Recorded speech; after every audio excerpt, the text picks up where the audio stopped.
Okay, let's have a look at creating some gear systems. So, this might sound a bit mental, but what we want to think about is how we can create a system that allows you to see progress in a different light. Because quite often, sometimes we can be quite erratic with our behaviours around what needs done next, and with ever changing intentions and expectations every week, it can leave you feeling a wee bit flat when things don't go your way. So, this is why we introduce what we call a gear system, and it's very much like driving a car. If you think about it, when you get in your car, you don't go from gear 1 to gear 5 straight away. There's a nice steady progression, and we want this to be the exact same system that we would use with you and your health and fitness. So let's have a wee think about how we do that then. And what we're going to look at is understanding why having gears is important, how they apply to you in your life, how to create your own, and then how to actually make it work for you. And what we want to break down is the why behind it, and then give you a bit of theoretical work for you to then go away and work with and do. So, what actually are gears? A gear system has nothing to do with a car or a bike, but it has everything to do with like a stop-start approach to your health and fitness. The creating of the gears will allow you to know when to push, and will allow you to know when to pull back. Now, with your week, we all know that it's not the same. There's unpredictability everywhere, and sometimes the things that are causing us to feel flat or not achieving like we're going in the direction that we're looking for is just down to the fact that there's other causations coming into effect, really, and it can cause us to lose momentum or just feel like a bit lost. And while utilising the gear system will allow us to create a wee bit of predictability, some structure, and it'll allow us to change intentions to suit what that week looks like. Because if we have intentions that are consistently being met, it'll allow you to build consistent momentum. And like I said about last week, is consistency is not linear. It doesn't look the same, but it's a learning how to adapt and learning how to push and pull, and that is where we really want to focus on. So looking at how do we apply them to your life, the gear system is like having realistic stepping stones. For example, like I said, you don't go into the car and get from first to fifth gear straight away. There needs to be progression, but there's also times where you need to slow down for a set of lights. And this is what I want you to think about is you can't keep just going and going and going and going, because you'll eventually burn out. And what we want to then look at is making sure that we set proper examples or proper expectations around what our week is going to look like, why it looks like that, and kind of what gear needs to be applied for what day we're going to apply it to.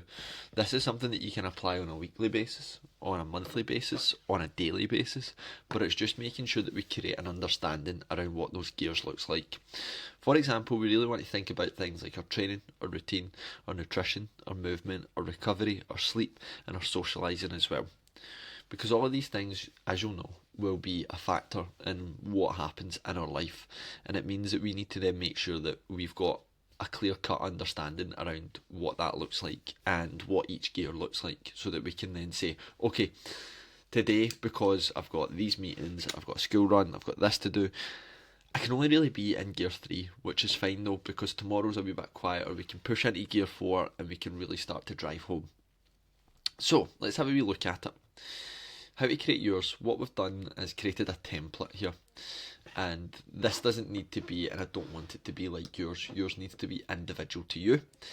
And what we want to do is just create a table system basically. Down the left we put nutrition, training, movement, sleep, socialising, routine, whatever it might be.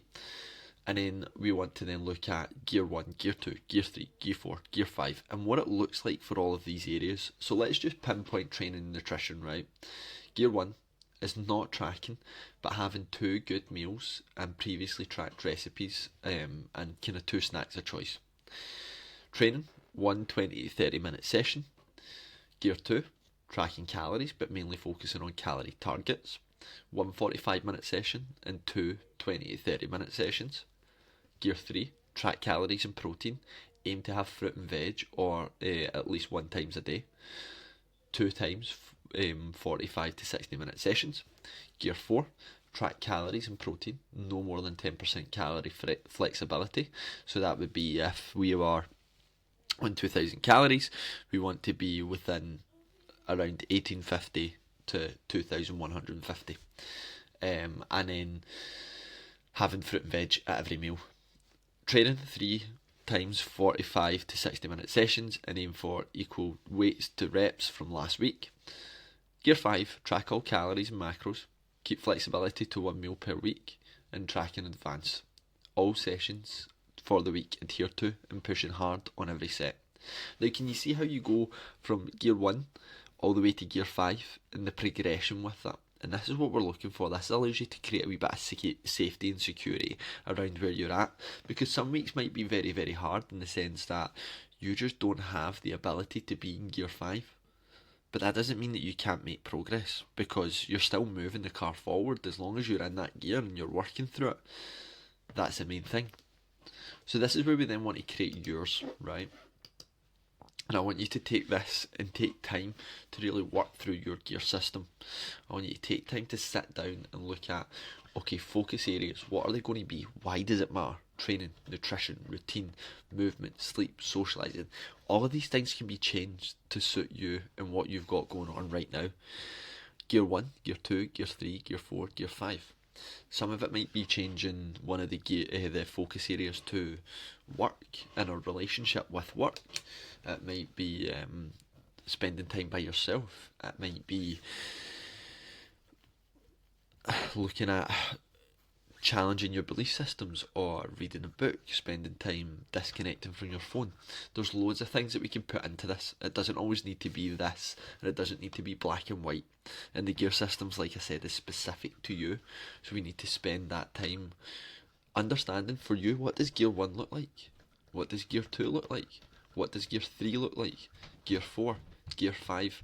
And one of the ways to understand what gear 5 looks like is I want you to ask yourself, when you're operating at your best, what does that look like? The aspirational identity that I want to achieve, the behaviours, the habits, the routines that someone who I aspire to be would operate with, what does that look like? And this will give you a clearer understanding around what gear 5 looks like. And then you can start to reverse engineer it. So I would always say start with the aspirational identity, start with the thing in mind, and then work back gear 4, gear 3, gear 2, gear 1, so that you've got a clear-cut vision of what every gear looks like. And then from there it allows us to then set the intentions. So in order for the gear system to work, there needs to be some form of reflection. There needs to be understanding around where things are at for yourself and how things are moving within your week. One of the biggest issues is often found is we're trying to work at a gear that doesn't sit for the situation that we're at right now, and making sure that every week you spend some time reflecting on what the week looked like and understanding what the week's going to look like, and creating those intentions and expectations is important. Don't forget, like, as time progresses, your gears will change. What your aspirational identity becomes will be altered. It will need to be changed, because it should be. That's growth, that's progress, that's development. But if we don't spend the time understanding what our gears look like, it can leave us feeling quite flat, because quite often what you'll find is that you don't know what the gear is that you're meant to be in. So when these expectations or things happen that impact the expectations and the intentions, it can cause us to feel disconnected to the process. So any questions, please ask away. But one thing I do want to see is everybody working through that gear system and starting to create a wee bit of an understanding around what these gears look like and why they matter to you. If you do have any other questions off the back of this, drop it in the comment section below and I'll get back to you as quickly as possible.